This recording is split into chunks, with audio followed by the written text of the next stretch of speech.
Bienvenue sur C'est à Rueil, votre magazine vidéo d'actualité.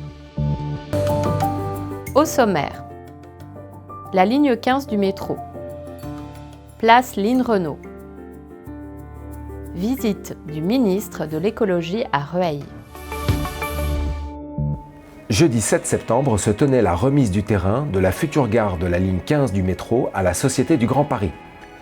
C'est lors de cette cérémonie que Patrick Ollier, maire de Rueil-Malmaison et président de la métropole du Grand Paris, et Jean-François Monteils, président du directoire de la Société du Grand Paris, ont signé l'accord de prise de possession du terrain par la Société du Grand Paris.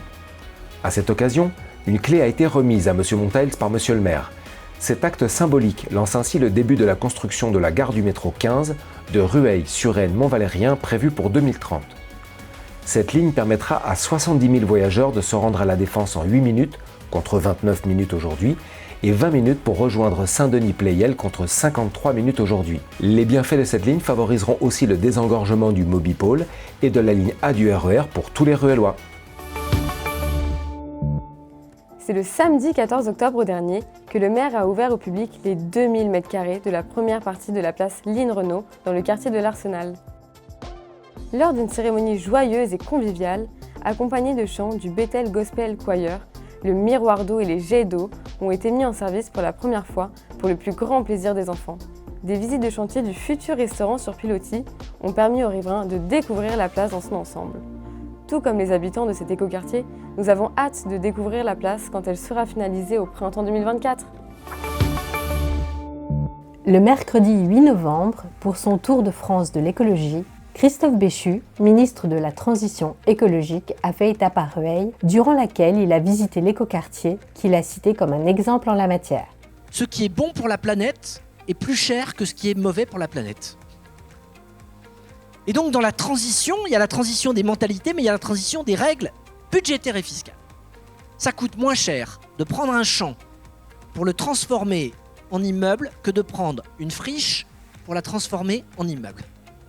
Et pourtant, la friche, elle est déjà bétonnée. C'est pour ça que je voulais aller aussi ce soir sur cet écoquartier, sur l'ancien site de Renault et de l'Autan, parce que c'est un des exemples de ce qu'il faut faire.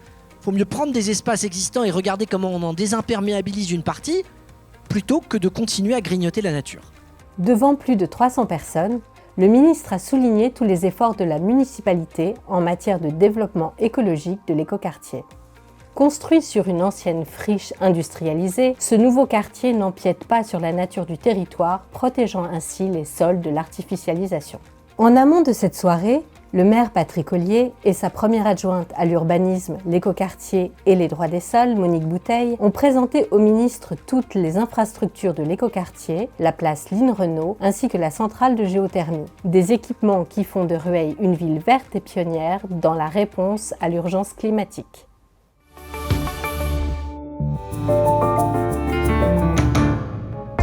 Rueil-Malmaison, ville verte, à l'honneur dans 2 classements.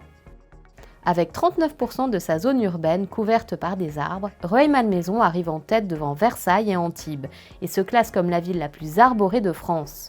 Un résultat qui s'explique par une politique de valorisation du patrimoine paysager et la création de 104 hectares d'espaces verts publics depuis près de 20 ans. Enfin, Rueil se distingue également comme la ville la mieux équipée pour rouler en électrique, avec 1,2 points de charge publique pour 1000 habitants. Rueil est classée première devant Mérignac, Beauvais et Valence. Merci de nous avoir suivis et à très bientôt sur le prochain C'est à Rueil.